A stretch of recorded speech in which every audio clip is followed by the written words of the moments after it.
They told me I was no longer welcome in my own office. I walked out silently, but inside, a storm was brewing. Stick with me while I share my story, and if it touches you, don't forget to support our channel by hitting that subscribe button, dropping a like, and sharing it with the people you care about. My name is Laura Quinn. I worked hard to build my career at Hawthorne and Pierce Law, and everyone knew me as dedicated and sharp. I loved my job, and I loved the office that felt like my second home. But lately, something felt off. Papers went missing. My assistant avoided my questions. And Evan Drake, my partner, who I trusted completely, started acting strangely. One morning, I arrived at my office only to find a notice on the door: my office had been reassigned. No warning. No explanation. I froze. My heart pounded. The place I had worked years to make my own now felt like a stranger space. Evan came by that day, smiling like nothing had happened. "They think it's for the best," he said. For a second, I wanted to cry, but I stayed quiet. Betrayal tastes bitter when it comes from someone you trust. I left without a word. The hallway felt endless, whispers of coworkers brushing past me. But I wasn't defeated. Inside, I promised myself one thing: I would rise again. Quietly, I would plan. And when the time came, those who underestimated me would see the storm I had been holding in. Even as I walked out, a fire burned inside me. This wasn't the end. It was only the beginning. After the office reassignment, things started feeling even stranger. My keycard no longer worked. Doors I had opened hundreds of times refused me entry. I checked my files, only to find important documents gone. Nothing made sense. Then there was Marlo Vance, the new executive who joined quietly a few months ago. At first, I barely noticed her, but soon I realized she had a way of slipping words into conversations that made others question me.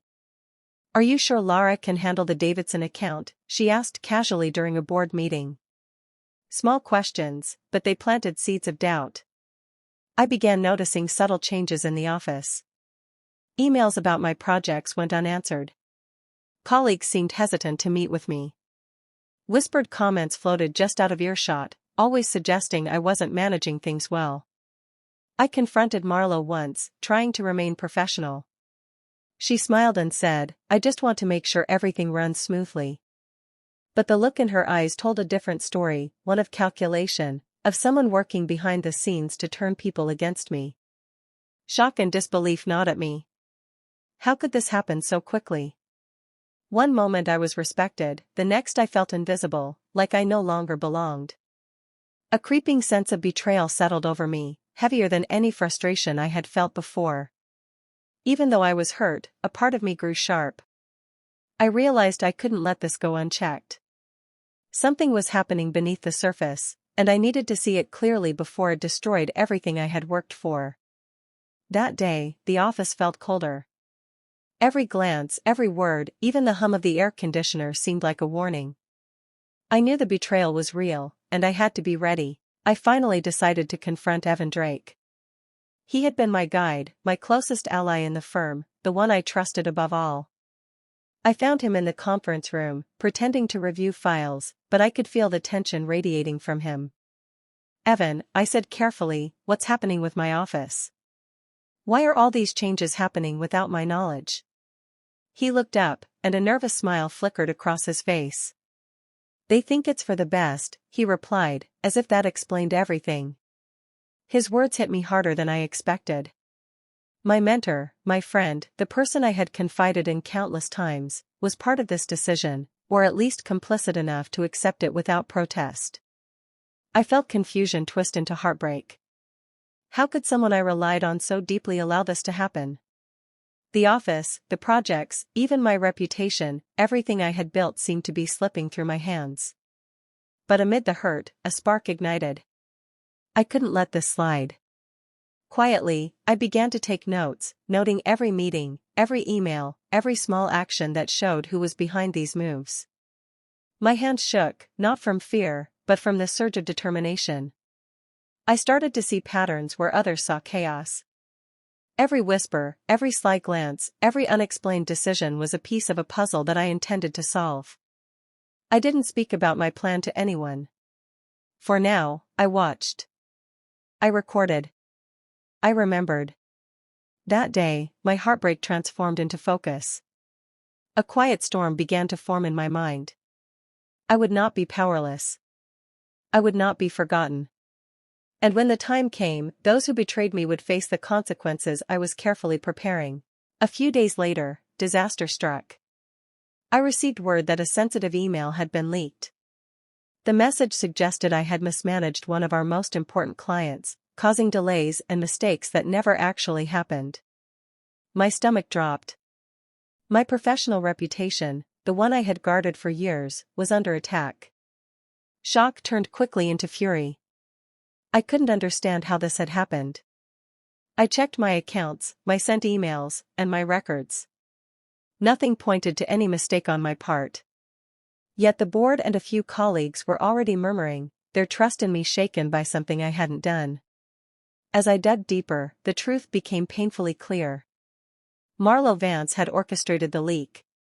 Every detail pointed back to her carefully plotted scheme. She had manipulated evidence, twisted information, and presented it to the board in a way that painted me as incompetent. Even Evan, who had once supported me, seemed to have accepted her version without question. I felt the hot sting of humiliation. The person who had pretended to be helpful had quietly sabotaged me. My chest ached from anger, but it was no longer just confusion or hurt. A fierce desire for justice flared inside me. I realized this was not an accident or misunderstanding. It was a calculated attempt to destroy my career, and I would not allow it to succeed. I started gathering proof, tracing emails, and saving documents that would expose her lies. Every detail mattered. That night, I stayed at my desk long after everyone left, reviewing everything with sharp focus. My anger had transformed into resolve. Marlo had made a grave mistake underestimating me. The desire for justice burned hotter than ever, and I promised myself that I would make things right, no matter how long it took. I slipped out of the building without a sound, careful not to draw attention. The hallways felt colder than usual, and muted murmurs followed me as coworkers glanced my way. Their eyes carried curiosity, judgment, and maybe even a hint of satisfaction. I ignored it all. Outside, the city moved on as if nothing had happened. Cars honked, pedestrians hurried by, and life felt indifferent to the storm brewing inside me. For a moment, I let myself feel the weight of everything, the betrayal, the lies, the public doubt that had been cast over me.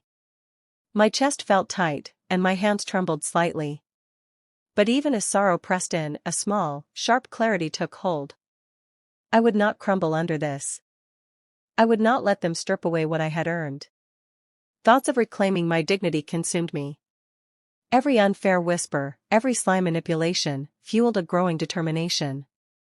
I imagined the steps I would take, how I could gather evidence, rebuild trust with clients, and prove that the damage was not mine. Every injustice became a reason to rise higher, to work smarter, and to reclaim control over what was rightfully mine. In that quiet walk home, I felt my vulnerability and my strength collide. I had been hurt, yes, but I was far from broken. The betrayal had exposed the cracks around me, but it also revealed a core I hadn't fully realized before, a resilience that refused to bow, a courage that refused to hide. By the time I reached my apartment, my mind was already plotting. Patience, strategy, and focus would be my allies. The whispers and judgments of the office would not define me. I would return stronger, and when I did, they would understand that underestimating me had been their gravest mistake. A few weeks later, I found a small, modest office downtown.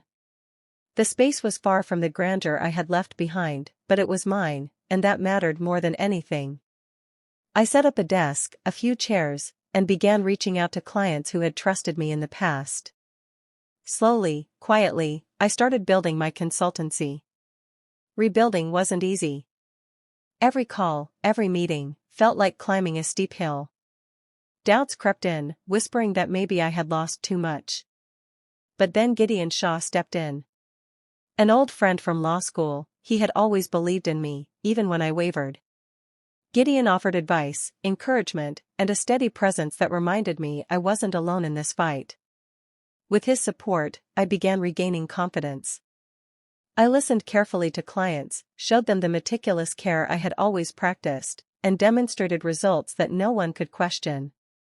Slowly, word spread that Laura Quinn was back, and this time, she wasn't dependent on anyone who could betray her. Amid the small victories, my mind never strayed far from the injustice I had endured. Marlowe's manipulations, Evan's silence, they were scars that fueled my focus. I documented every success, every step forward, imagining how I could use it to reveal the truth. Hope started to bloom alongside determination. I could feel my professional life regaining shape, and with it, a quiet fire burned inside me. I wasn't just surviving anymore, I was preparing to confront those who had wronged me. By the time the first month passed, the modest office felt like a fortress. Each day I spent there reminded me that strength could grow in silence, and that patience, combined with effort, would one day allow me to reclaim everything that had been taken. I began assembling every piece of the puzzle with meticulous care. Emails, contracts, and notes from meetings were collected and organized. Every fragment of information that hinted at manipulation or deceit was catalogued. I created folders, timelines, and summaries, building a record that would be impossible to dispute. Witnesses who had observed odd behaviors, unexplained delays, and secretive discussions became part of my careful documentation. I reached out discreetly, asking them to confirm details without revealing my full plan. Their recollections filled gaps and reinforced the patterns I had suspected all along. As I pieced everything together, a startling realization emerged: Evan Drake was far more involved than I had imagined. He hadn't just stayed silent, he had actively facilitated Marlowe's schemes, approving decisions and passing misinformation along. The betrayal cut deeper than I expected. Someone I had trusted implicitly had been working against me all along, hiding behind a mask of loyalty.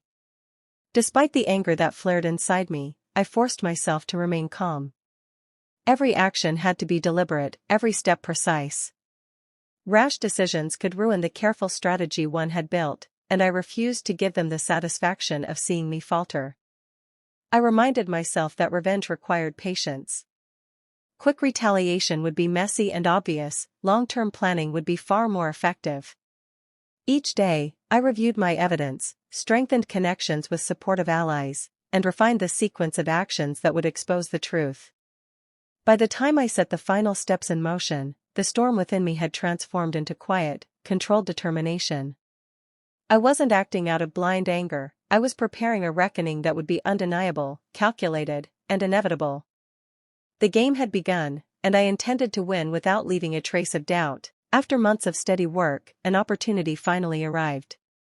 A high-profile client approached me, seeking guidance on a complex case. I poured every ounce of focus and skill into their needs, anticipating every challenge before it arose. The meetings were intense, but I remained composed, demonstrating the expertise that had always defined my career. When the deal closed successfully, the client didn't just leave quietly. They praised my leadership openly, mentioning how my insight and precision had been the key to the project's success. Hearing their words, I felt a surge of satisfaction. This was proof that my abilities had never faltered, despite the attempts to undermine me. Meanwhile, word of my success began to circulate quietly through the office. Marlowe Vance and Evan Drake, who had orchestrated and allowed the earlier attacks, started to lose the confidence of their peers. Small cracks appeared in the facade they had maintained. Colleagues whispered doubts, deals began slipping from their grasp, and their authority weakened. I watched all of this unfold with careful detachment. Satisfaction filled me, yet it was measured. I knew this was only a part of the journey. The real reckoning had not yet arrived, and I needed to remain composed. Every achievement added to my credibility, every misstep they made sharpened the path I had begun to carve. As I left the client meeting, I allowed myself a small, private smile. The storm I had been nurturing inside was almost ready. Patience and careful planning had brought me here, and soon the final act would begin. For now, I let the calm settle over me, enjoying the quiet knowledge that the scales were beginning to tip, and that justice, when it came, would be undeniable. I scheduled a meeting with the board and made sure Evan Drake would be present.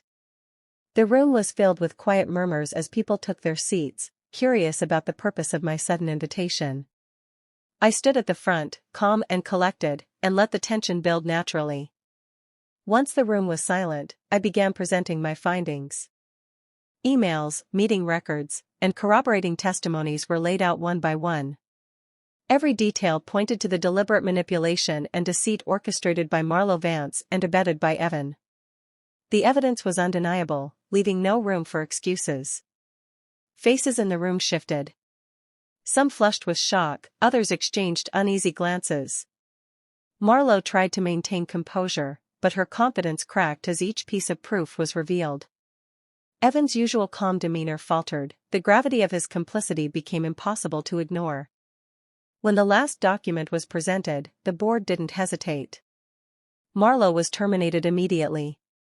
Her schemes had collapsed under the weight of the truth, and the position she had coveted was gone in an instant.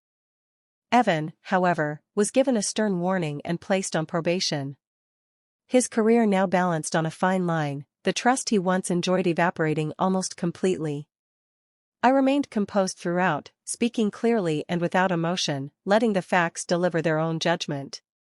There was no need for theatrics or anger, justice carried its own weight, and it was evident to everyone in the room. As the meeting ended, I quietly gathered my things. A sense of calm triumph settled over me. Years of hard work, endurance, and patience had led to this moment. I didn't need to gloat.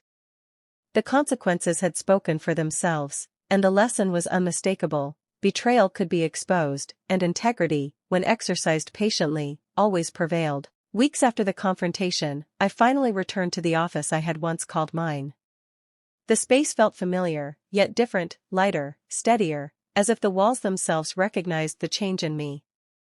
I walked through the doors with a quiet confidence that had been absent before. Colleagues greeted me with respect, no longer cautious or doubtful. My decisions were now valued, and my presence commanded authority naturally. The setbacks, the whispered doubts, the manipulations, all of it had forged a stronger version of myself. Sitting at my desk, I reflected on the journey. Betrayal had cut deep, leaving scars that still throbbed, but it had also revealed resilience I didn't know I possessed. Revenge, carefully planned and patiently executed, had been satisfying without needing to show anger or gloating. Justice had a quiet power that outshone any outburst. I thought of Evan and Marlo. Their choices had consequences, but I didn't carry bitterness anymore. Instead, I carried lessons, clarity, and a renewed sense of purpose. Each challenge I had faced had strengthened my resolve, sharpened my judgment, and taught me the value of self-reliance. Looking out the window, I imagined the future. Opportunities awaited that I had never explored before, ventures that depended on my vision alone. I had reclaimed more than an office, I had reclaimed trust in myself and the knowledge that I could overcome anything. The fire that had once burned as anger now smoldered as determination. I was empowered, cautious but fearless, and ready to embrace every challenge with poise. Betrayal had tested me, revenge had proven my patience, and personal growth had defined the woman I had become. In that quiet moment, I smiled. The past no longer held me captive. The future was mine, and I would face it with the strength, wisdom, and dignity that no one could ever take away again. I wonder if I did the right thing by walking away or if I should have given them another chance. What do you think? Share your thoughts in the comments, and don't forget to subscribe for more stories.